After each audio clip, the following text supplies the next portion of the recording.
किंवा तिघे एकत्र प्रार्थना करता तिथं मी आहे. कुटुंब हो, तुम्ही कौटुंबिक प्रार्थना करत आहात काय? मंडळी हो, येशूच्या नामात एकत्र जमत आहात काय? तर येशू तुमच्या घरात आणि मंडळीत असणार आहे. आम्ही त्याच्या नामात जर कौटुंबिक प्रार्थना करू तर घरात उपस्थित असेल. त्याच्या नामात मंडळीत एकत्र जमून भक्ती आणि प्रार्थना करू तर येशू इथं कार्य करेल. Praise the Lord. आज प्रॉब्लेम कुठे आहे? त्याच्या नामात आम्ही एकत्र येत नाही, ना घरात ना मंडळीत, म्हणून कार्य होत नाही. परंतु आज तुम्ही धन्य आहात, तुमच्या जीवनात कार्य झालेलं आहे, कारण तुम्ही कुटुंबात त्याच्या नामात प्रार्थना करता, मंडळी त्याच्या नावात एकत्र येता, म्हणून आज तुम्ही आशीर्वादित आहात. हे एकत्र येऊन प्रार्थना करू लागले की परमेश्वरा आम्हाला राजाचं स्वप्न आणि अर्थ सांग, नाहीतर तू उद्या आमचं काय होणार आहे? वध होणार आहे. प्रियानो, उद्याचा दिवस तुम्हाला समजत नाही. उद्या एखाद्या आजाराने तुम्हाला गाठू नये, उद्या सैतानाने तुम्हाला पाडू नये, अपघात तुमचा आणि माझा होऊ नये, आजाराने आम्हाला पाडू नये. पण आजच परमेश्वराचं सहाय्य मागा, परमेश्वराचं मार्गदर्शन मागा की प्रभू मला आज उद्या परवा जगायचं आहे, मला समृद्धीचं जीवन जगायचं आहे, मला निर्दोष जीवन जगायचं आहे, मला प्रत्येक परिस्थिती मात करून जीवन जगायचं आहे. कसं जगू प्रभू आज मला दाखव.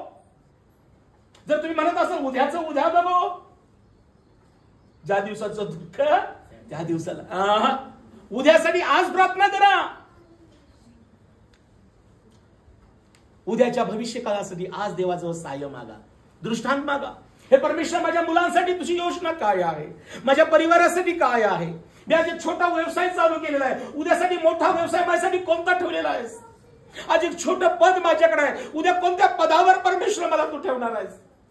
सहाय्य मागा, प्रार्थना करा.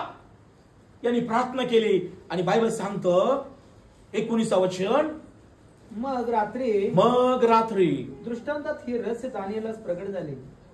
1 मिनिट 18 वचन त्यातला एक मधला भाग. त्यास विनंती केली, दानिएलाने त्यास विनंती केली की या रहस्य संबंधाने स्वर्गीय देवाने आम्हावर दया करावी असे त्याजवळ मागावे. आपण काय करूया म्हणाला तो निर्णय काय? प्रार्थनेचा निर्णय.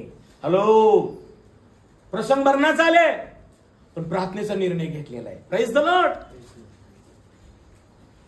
स्वर्गीय देवाने आमच्यावर दया करावी. देव दया करतो ना, तेव्हा देव अनेकांची निर्णय बदलतो. राजाने दया करावी असं नाहीये. Praise the Lord. दया कोण करतं? देव दया करतो. कारण तू दयाळूच आहे. तू सहाय्य करणाऱ्या वीरासारखा आपल्या बरोबर आहे. त्या परमेश्वराला दया येते, माणसाला दया येणार नाही. एखादा माणूस तुम्हाला म्हणे नाही नाही माझा तर निर्णय झाला, मी आज ना तुझ्या घरातून पैसे घेतल्याशिवाय जाणारच नाही, माझं देणं तुला दिलंच पाहिजे, आज मी हलणारच नाही इथून. हा माणसाचा निर्णय असतो. काही चुकीचे मित्र येतात, मी तुला आज ना घेऊन धबधब्याला गेल्याशिवाय बाहेर जाणारच नाही, बस गाडी बस. काही लोकांच्यावर एवढं मित्रांचा पगडा असतो ना.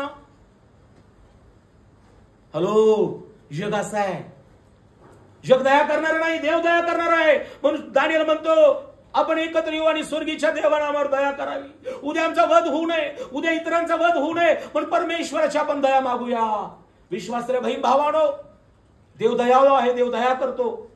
ज्या लोकांनी तुमच्याशी क्रूर वागत आहे, ज्या लोकांचा चुकीचा निर्णय तुम्हाला होऊन चुकलेला आहे, त्यांचा निर्णय बदलणारा परमेश्वर आहे. Praise the Lord. म्हणून देवाजवळ दया मागा.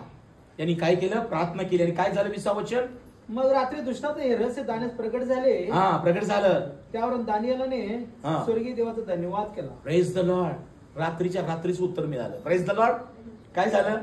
दानिएल म्हणाला, दानिएल त्या प्रार्थनेमध्ये धन्यवाद देत म्हणतो, देवाचे नाम युगानुयुग धन्यवाद, देवाचं नाम युगानुयुग धन्यवाद असो.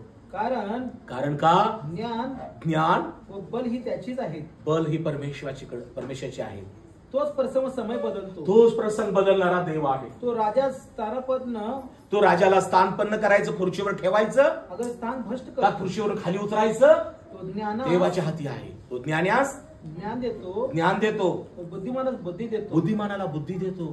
तो गहन व गूढ. म्हणून पावलाने इपिस्कराच्या मंडळीत देखील काय म्हटलं सुरुवात करताना पत्राची? जो ज्ञानानं उन्हा असेल त्याने देवाजवळ मजकडे मागावे. जो ज्ञानाने उन्हा असेल त्याने देवाजवळ मागावे. तो प्रत्येकाला दातृत्वाने देतो. देव कसा आहे? दातृत्व आहे देवाकडे, देणारच तो. पुढं तो गहन व गुड गोष्टी प्रगट करतो. परमेश्वर गहन आणि गुड गोष्टी प्रगट करतो. अंधारात काय आहे त्याला ठाऊक असतं. अंधारात काय आहे त्याला ठाऊक असतं. त्याच्याजवळ प्रकाश, कारण देवाचा प्रकाश आहे. हे माझ्या पूर्वजांचे. आणि मग तो म्हणतो, हे माझ्या पूर्वजांच्या देवा, मी तुझे उपकार मानतो. मी तुझा उपकार मानतो परमेश्वरा. तो तुझे स्तवन करतो की, मी तुझा उपकार स्मरण स्तवन करतो की तू मला काय केलंस प्रार्थना केल्या? ज्ञान व बल ही दिले आहे. ज्ञान आणि बल दिलं. प्रार्थना केली, देवाने त्याला सगळं दाखवलं. राजाचं स्वप्न पण दाखवलं आणि स्वप्नाचा अर्थ पण सांगितला. पुढं, आणि ज्यासाठी आम्ही तुला विनविले, आणि ज्यासाठी हे परमेश्वर रात्री आम्ही चौघांनी एकत्रित प्रार्थना केली, ते तुम्हाला आता कळविले आहे. तू मला कळवलंस. तू आम्हास राजाची गोष्ट कळविली आहे. हा, प्रेज द लॉर्ड. प्रियानो, आज मी देवाचा सेवक या पहिल्या गोष्टीतून आज परमेश्वर मला काय प्रगट करत आहे? आज तुमच्यावर कोणता प्रसंग कोणत्या मनुष्याने आणलेला आहे? राजानं संपूर्ण ज्ञानावर, सेवकावर हा प्रसंग आणला होता. हा त्याचा चुकीचा स्वभाव होता, पण तो राजाचा आहे शेवटी. परंतु त्यानं प्रियानो हे जेव्हा लोकांना सांगितलं तेव्हा सगळेजण म्हणाले, नाही नाही, शक्यच नाही. देव वरून आला तरच हे होणार आहे.